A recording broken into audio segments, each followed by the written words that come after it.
नमस्कार प्यारे साथियों, आपका स्वागत है हमारे YouTube चैनल में। और जैसा कि आपको पता है, हमने डीएलएड थर्ड सेमेस्टर के लिए आपका मैथ स्टार्ट किया हुआ था, जिसके अंतर्गत आज चैप्टर 4 स्टार्ट होने वाला है। यानी इससे पहले हमने चैप्टर 1, चैप्टर 2, चैप्टर 3 ये तीनों चैप्टर आपको कंप्लीटली करा दिए हैं। इनके सभी कॉन्सेप्ट को, एग्जाम्पल्स को, उसके बाद इसके एक्सरसाइज के जितने भी क्वेश्चंस आए उनको सभी को मैंने आपको बहुत ही सरल भाषा में अच्छे से समझाया हुआ है। अगर आप पहले के वीडियो देखना चाहते हैं, ये चैप्टर तीनों जो आप निकल चुके हैं, आप उन्हें देखना चाहते हैं, तो आपको क्या करना है, आपको चैनल की प्लेलिस्ट में जाना है। वहाँ पर एक डेडिकेटेड प्लेलिस्ट बनी मिल जाएगी आपको, डीएलएड तृतीय सेमेस्टर के नाम से। वहाँ पर आपको सभी वीडियोस उपलब्ध हैं। आज चैप्टर नंबर 4 होने वाला है। काफ़ी most important and demanding chapter है ये, और जिसके अंतर्गत आप बहुत ही अच्छे अच्छे कंसेप्ट सीखने जा रहे हैं। और अगर आपको इस चैप्टर के अंतर्गत अगर आपको पहले प्रॉब्लम फेस होती थी क्वेश्चन करने में, तो आज के बाद अब नहीं होगी, क्योंकि यहाँ पर मैं बहुत ही सरल भाषा में आपको समझाऊंगा। तो देखिए क्या पढ़ने जा रहे हैं चैप्टर 4 के अंतर्गत। तो देख सकते हैं, सरल ब्याज यानी सिंपल इंटरेस्ट जिसे इंग्लिश में बोलते हैं, एवं चक्रवृद्धि ब्याज जिसे हम कंपाउंड इंटरेस्ट बोलते हैं, इसकी हम संकल्पना देखेंगे। ठीक है, इसके बाद हम क्या देखेंगे, ब्याज जो साधारण ब्याज है उसका सूत्र सीखेंगे, चक्रवृद्धि ब्याज, मिश्रधन का सूत्र और उसके प्रयोग सीखेंगे कि उसको हम किस तरीके से प्रयोग में लाते हैं। तो चलिए कंसेप्ट्स को स्टार्ट करते हैं। और देखिए यहाँ पर देख सकते हैं, सिंपल इंटरेस्ट की अगर आपसे कोई परिभाषा लिखवाए तो किस तरीके से लिखोगे, साधारण ब्याज। तो देखिए, सरल ब्याज वह धन है जो कि पूंजी को कुछ समय तक उपयोग में लाने के बदले किसी निश्चित दर से के अनुसार पूंजी के स्वामी को प्राप्त होता है। जैसे मान लीजिए मैंने आपको 100 रुपए दिए उधार, 2% की आपसे रेट लगवा दी कि 2% पे हम दे रहे हैं इसको, और हमने जब दिए और आपने कहा कि हमें 1 साल के लिए रुपए चाहिए।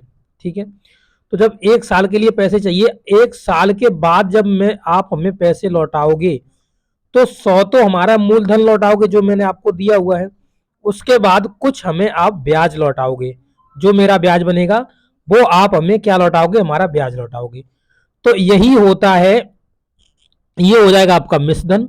और जो ब्याज देते हो उससे हम साधारण ब्याज बोलते हैं। क्या बोलते हैं उसे, साधारण ब्याज बोलते हैं। अगर ब्याज ब्याज अगर आप दे रहे हो तो वो साधारण ब्याज कहलाएगा आपका, और अगर आप मूलधन भी जोड़ के दे रहे हो तो वो आपका क्या कहला जाएगा, मिश्रधन कहला जाएगा, क्योंकि आपने उसे मिश्रित करके दिया हुआ है। यानी आपका मूलधन भी आपने दिया हुआ है और साथ में ब्याज भी दिया हुआ है, तो मिश्रधन कहलाएगा। ब्याज ब्याज दिया है तो सिंपल इंटरेस्ट कहलाएगा। वही यहाँ पे आप लिखा हुआ है। जब किसी मनुष्य को रुपए की आवश्यकता पड़ती है, जैसे मान लीजिए हमें पैसे की जरूरत है, तो उसे किसी महाजन या बैंक आदि से रुपया उधार लेना पड़ता है। तो हम क्या करते हैं, जैसे मान लीजिए हमें पैसे की जरूरत है, तो हम या तो हम किसी से, मान लीजिए अपने पास पड़ोस में किसी व्यक्ति से जो कि सेठ है, पैसे वाला है, उससे हम पैसे लेके आएंगे, या तो हम जाएंगे बैंक के पास, तो वहां से हम पैसे लेके आएंगे। उस धन के बदले में कुछ अतिरिक्त रुपया महाजन या बैंक वाले को दिया जाता है।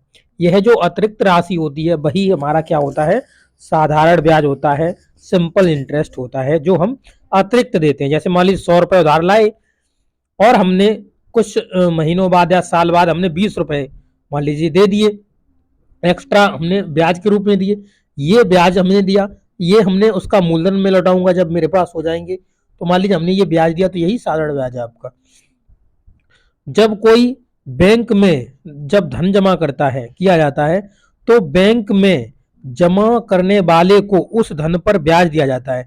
आपको पता होगा, जब हम मान लीजिए सेविंग अकाउंट अपना खुलाते हैं बैंक में जाकर के, तो सेविंग अकाउंट के अंतर्गत हमें क्या मिलता है, हमें ब्याज मिलता है।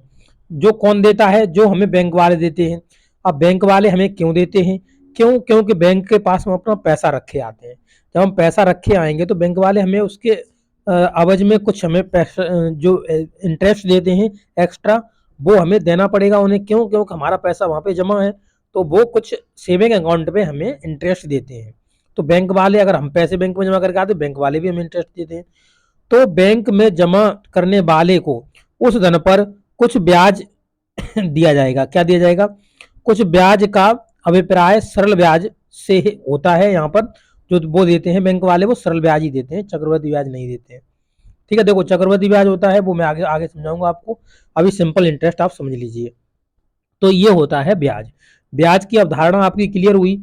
अब देखते हैं कि मूलधन क्या होता है। तो देखिए नेक्स्ट पॉइंट में हम देखते हैं मूलधन। तो मूलधन का मतलब हो गया, हम इसे इंग्लिश में बोलेंगे प्रिंसिपल अमाउंट, जो कि हमारा मूलधन होता है। जो धन उधार लिया लिया अथवा दिया जाता है उसे मूलधन कहते हैं।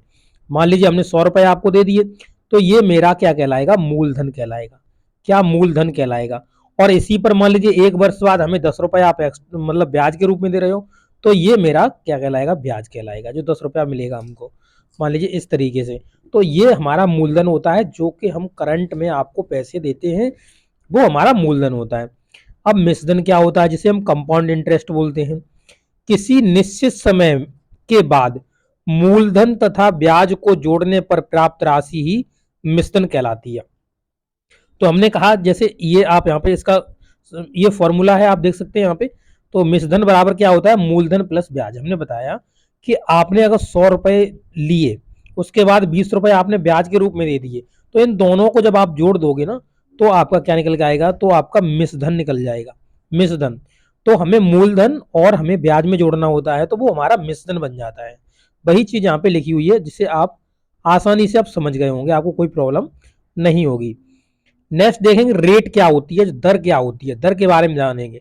तो 100 रुपए के 1 वर्ष के ब्याज, यानी 100 रुपए पर जो 1 वर्ष में हमें ब्याज मिलता है, इंटरेस्ट पर, यहां देख सकते हैं इंटरेस्ट परसेंट पर एनम, यानी 1 साल पर जो हमें इंटरेस्ट मिलता है, को ब्याज की दर कहते हैं। यानी 100 रुपए पर 1 वर्ष के बाद हमें जो, यानी जो हमें इंटरेस्ट पर जो पर एनम हमें जो रेट लगाई जाती है, वही हमारी क्या कहलाती है?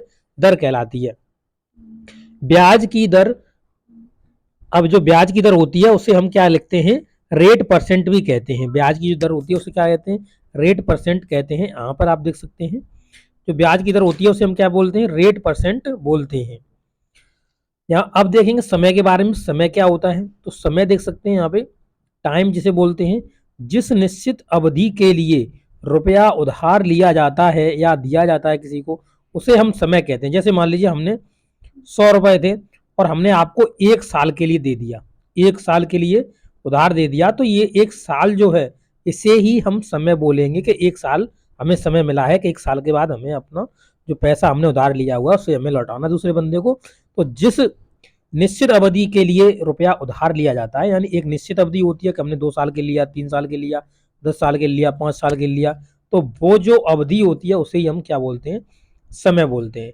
तो अभी तक आपने क्या क्या अवधारणा क्लियर करी? सिंपल इंटरेस्ट के बारे में जाना आपने, फिर आपने प्रिंसिपल के बारे में जाना, प्रिंसिपल जो अमाउंट होता है। उसके बाद आपने रेट के बारे में जाना, रेट के बाद आपने टाइम के बारे में जाना, और टाइम के बाद अभी आपने ये टाइम जान लिया। और यहाँ पर आपने जो आपका मिश्रण होता है, जो अमाउंट होता है टोटल मिलके आता है, उसके बारे में जाना। यहाँ पे हमने 5-6 चीजें यहाँ पे डिस्कस कर ली, जो कि इसके कोर कॉन्सेप्ट हैं, इन्हें आपको समझना बहुत ही जरूरी है। अब नेक्स्ट आगे बढ़ जाते हैं।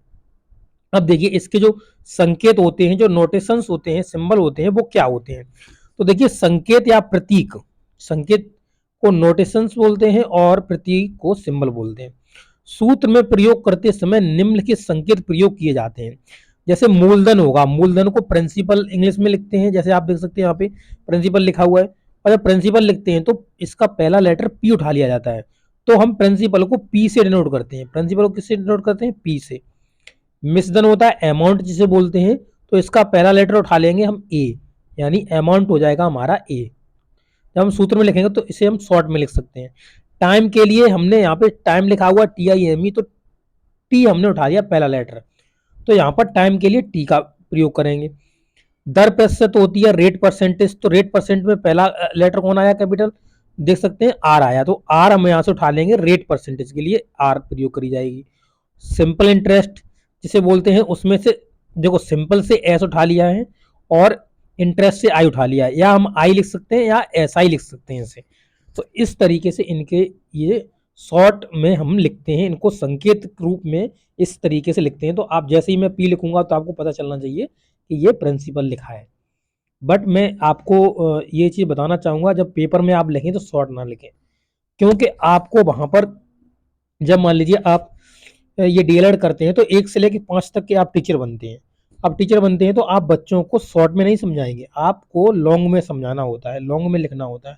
तो आप पूरा ही प्रयोग करें और उन्हें शॉर्ट में भी बताएं, ताकि भविष्य में जाकर के उनको ये चीज़ अवगत रहे।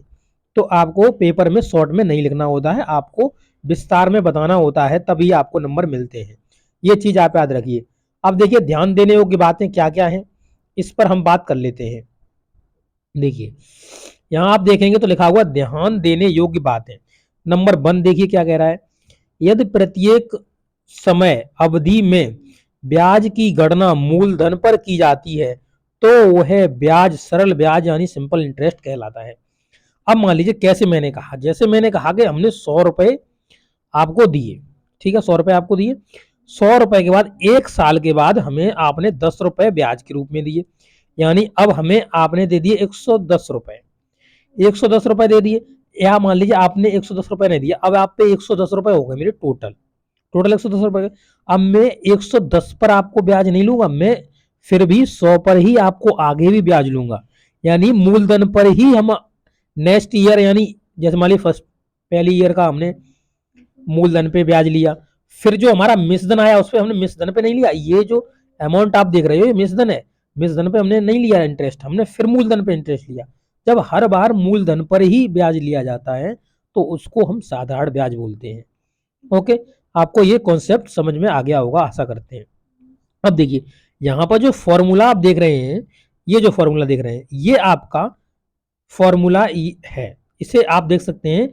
जब साधारण ब्याज बराबर लिखेंगे मूलधन गुणा दर गुणा समय बट्टे 100, और जब पेपर में आप लिखें तो ऐसे ही लिखें, हिंदी में ही लिखें, इंग्लिश में ज़्यादा अंग्रेज ना बने, क्योंकि जब आप हिंदी में ही लिखते हैं, समझा कर लिखते हैं, तो आपको नंबर अच्छे मिलते हैं, सही मिलते हैं, एग्जैक्ट नंबर मिलते हैं आपको। अब वहां पर इतने अंग्रेज मत बनना, जैसे SI बराबर PRT बट्टे 100, इस तरीके से लिखते हो आप, बट इसे लिखना मत। SI बराबर PRT अपॉन 100 लिख सकते हो, बट आप इसे हिंदी में ही लिखना। मैं तो यही आपको सजेस्ट करूंगा, आप हिंदी में ही लिखना इसको, आप इंग्लिश में ज़्यादा अंग्रेज मत बनना, ठीक है। यहाँ कहा भी हुआ है अथवा में आप देख सकते हैं कि SI बराबर PRT अपॉन 100, बट आप इसे हिंदी में ही लिखना, इसे हिंदी में प्रीफर करना, मैं हिंदी में ही आपको इसकी सलाह दूंगा। नंबर 2 देख सकते हैं तो ये आपका फॉर्मूला बन गया। नंबर 3 में देखेंगे तो यहाँ पर आप देख सकते हैं मिश्रधन बराबर क्या होता है, मूलधन प्लस ब्याज, ये मैंने आपको बता दिया। इसे हिंदी में ही लिखना, इंग्लिश में लिख सकते हो A बराबर P प्लस SI, क्योंकि P होता है प्रिंसिपल, SI होता है सिंपल इंटरेस्ट, और A होता है आपका अमाउंट। अथवा ऐसे लिख सकते हो, बट आपको हिंदी में लिखना है, मैं यही सलाह देना चाहूंगा आपको, आपको हिंदी में ही लिखना है। आगे इसे आप देख सकते हैं, जैसे मान लीजिए, अथवा मिश्रधन को हम किस तरीके से लिख सकते हैं, यहाँ SI का फॉर्मूला खोल दिया इन्होंने, यानी साधारण ब्याज का ये पूरा फॉर्मूला खोल दिया, आप भी खोल सकते हैं, इसमें कोई वो नहीं है, ठीक है। ये आप देख सकते हैं यहाँ पे इन्होंने SI का फॉर्मूला खोल दिया है।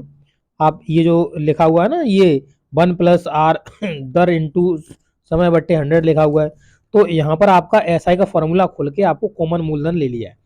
मैं आपको समझा सकता हूँ, देखिए मैं किस तरीके से, देखिए अभी मैं समझा दे रहा हूँ इसे किस तरीके से खुला हुआ, देखिए। तो पहले क्या लिखा हुआ है मैं इसे थोड़ा बड़ा कर देता हूँ, इधर इधर कर दे रहा हूँ, ठीक है।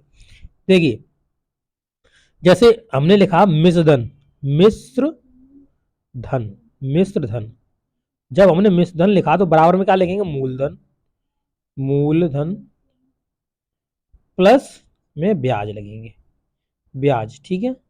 मूलधन प्लस में ब्याज लिख दिया हमने।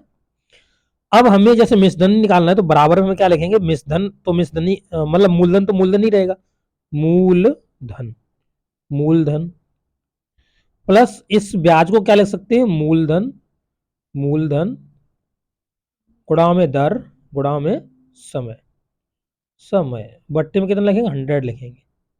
और वहीं पर यहाँ पर इस हमने मिश्रधन को कॉमन ले लिया है, तभी मिश्रधन की जगह बना गया था वहां पे, जो कि मैं यहाँ पे आपको दिखा रहा हूँ। देखिए देखिए यहाँ पे इसे आप देख सकते हैं, यहाँ पर जो मूलधन था उसे हमने कॉमन ले लिया है, और फिर बाद में क्या रह जाएगा, ये कोष्टक में रह जाएगा 1 प्लस दर इंटू समय बट्टे 100। तो इस तरीके से आप इसे याद रखिए, आराम से बाद में फॉर्मूला खोल देना, कोई दिक्कत नहीं है। ठीक है, इसे याद करने की जरूरत भी नहीं है। तो इस तरीके से आप इनके ये समझ लीजिए सभी कॉन्सेप्ट आपके हो चुके हैं।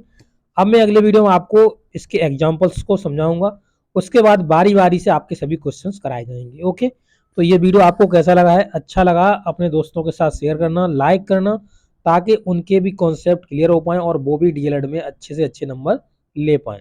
थैंक यू वीडियो देखने के लिए।